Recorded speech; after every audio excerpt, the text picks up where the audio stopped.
Hello, my name's James. I'm with Little Shop of Hammocks. Today I'm just going to be kind of going over continuous loops. That's what this is. And kind of how to use them, just a quick overview of them. They're made out of Amsteel blue line, 7/64. Weight capacity on these guys is 1,300 pounds.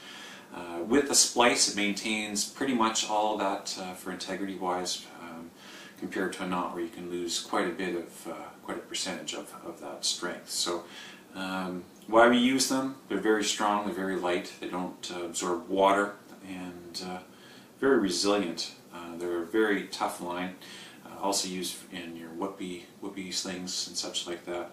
In fact, the larger diameters, they use them in place of steel cables, for winch line and that. So they're just as an example.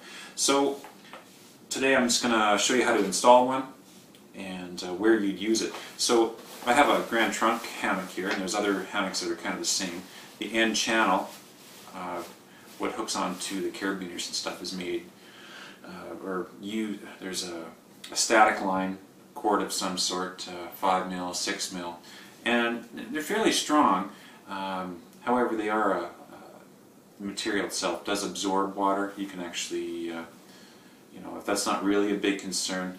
The other thing is, usually they're tied with a knot. Sometimes this knot can come undone. There's been failures at the knot if it hasn't been tied right, that kind of thing. So I got one here. You can see.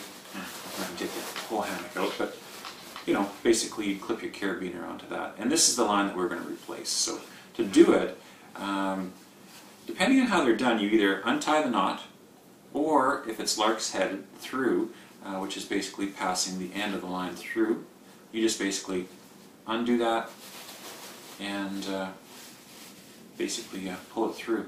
Now you can kind of get sneaky. One trick with this is, the hammocks are quite wide, right? So there's a good 5-6 feet of width to feed that line through, and you can do it by just simply pulling it out and just simply kind of pushing it through, the entire thing, which doesn't take very long. But there's a trick. You can actually just simply, put the loop through. Let's see if it works for me. Loop through, and just let it pull it through. You still need to make sure that your end doesn't go through. So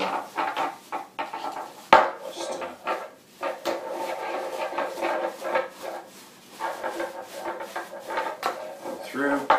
There, you've got two ends. This is actually doubled, and you don't need to double it, so what you can do is just simply unclip, so you have one end still on there, and then pull it through. Quick and easy. Now if it doesn't seem that easy to you, you can just simply clip one end and feed it through all the way through that channel. Very simple, very quick to do. From there, not very hard at all. You've got your two ends. Basically, it's called a lark's head knot.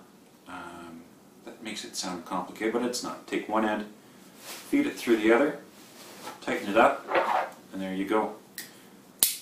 You're going to click onto there, and that can go onto your suspension. The line is nice and tough, and some concerns that I've heard are, do we have to worry about the line cutting into the fabric? No. Never heard of it actually hurting. It's once you've got it through there and everything's bunched up, that wad of fabric actually does a good job of supporting your hammock, and there's no sawing action at all. Basically, it locks into there, and there you go. So yeah, it's a nice kind of add-on upgrade for your hammock.